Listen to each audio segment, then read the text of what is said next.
যেইখানে যেই অক্সিজেন আপনি নিচ্ছেন, যেই পানি আপনি পান করছেন, তাদেরকে আপনি কিভাবে বলেন যে তারা দূষিত?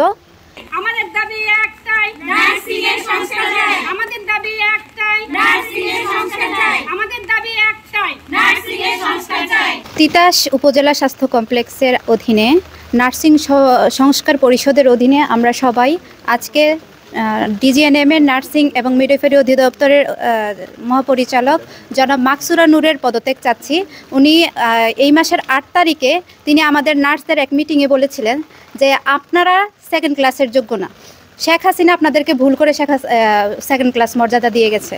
তো উনি যে আমাদের প্রতি এত ঘৃণা পোষণ করে উনি কিভাবে আমাদের অভিভাবক হিসেবে, আমাদের মহাপরিচালক হিসেবে থাকতে পারে? উনি আমাদেরকে ভালোই বাসলো না, উনি আমাদেরকে রেসপেক্টই করলো না। যেইখানে যেই অক্সিজেন আপনি নিচ্ছেন, যেই পানি আপনি পান করছেন, তাদেরকে আপনি কিভাবে বলেন যে তারা দূষিত? তাই এখন যেহেতু সারা বাংলাদেশে সংস্কার হয়েছে, আমরা স্বৈরাচারী শাসন থেকে মুক্ত হয়েছি এবং হচ্ছে যে প্রতিটা সেক্টরে সংস্কারের যেই ঢেউ, যেই বাতাস লেগেছে, সেই বাতাস আমাদের নার্সিং সেক্টরেও লাগুক। আমরাও সংস্কার করে নিজেদেরকে দুর্নীতিমুক্ত এবং গোছালো একটা অধিদপ্তর হিসেবে প্রতিষ্ঠিত করি, যেখানে আমরা আমাদের জনবল একটা অর্গানাইজড ওয়েতে থাকবে, আমাদের সব কিছু একটা গোছানোভাবে থাকবে এবং আমরা স্বাধীনভাবে কোনো প্যারামুক্ত একটা পরিবেশ যাতে না থাকে সেভাবে যাতে সেবা প্রদান করতে পারি এবং আমাদের সরকারের যেই লক্ষ্যমাত্রাগুলো, সেই লক্ষ্যমাত্রাগুলো অর্জন করতে নার্সরা যাতে স্বতঃস্ফূর্তভাবে অংশগ্রহণ করতে পারে, এমন একটা পরিবেশ আমরা নিশ্চিত করতে চাচ্ছি।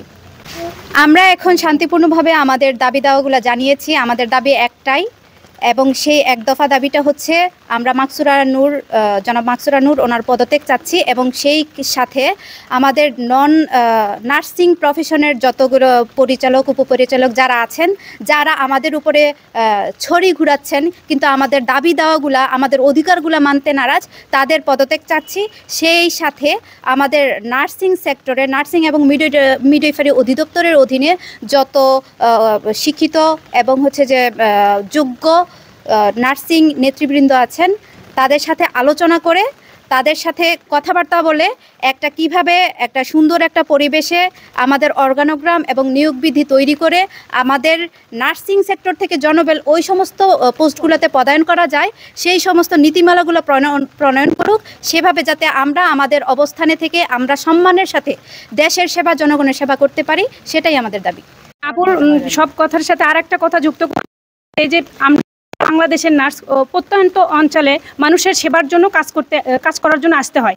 আমি যেমন শুধু বগুড়া থেকে চলে আসছি কুমিল্লা মানুষের সেবা দেওয়ার জন্য, কিন্তু আমার ওখানে বগুড়াতে পোস্ট ফাঁকা থাকা সত্ত্বেও আমাকে হয়রানি করা হয়, সেখানে ট্রান্সফার করা হয় না। আমি অনেকবার কাগজ জমা দেওয়া সত্ত্বেও আমার মতো অনেক এরকম অবহেলিত বা তারা পরিবারে কত কষ্ট আছে, তারা এই ট্রান্সফার পায় না। উনি ওখানে গেলে অনেক 9-6 বুঝায় আমাদের ইয়ে করে, কিন্তু দেখা যায় যে যারা হয়তো টাকা দিচ্ছে ট্রান্সফারের জন্য তাদের কাজ হয়ে যাচ্ছে, কিন্তু আমাদের কাজ হচ্ছে না। এই ঘুষ দুর্নীতি থেকে আমরা মুক্ত হতে চাই। আমরা চাই যেন এই হয়রানিটা না করা হয়, আমরা ভালোভাবে মানুষের সেবায় নিয়োজিত থাকতে পারি।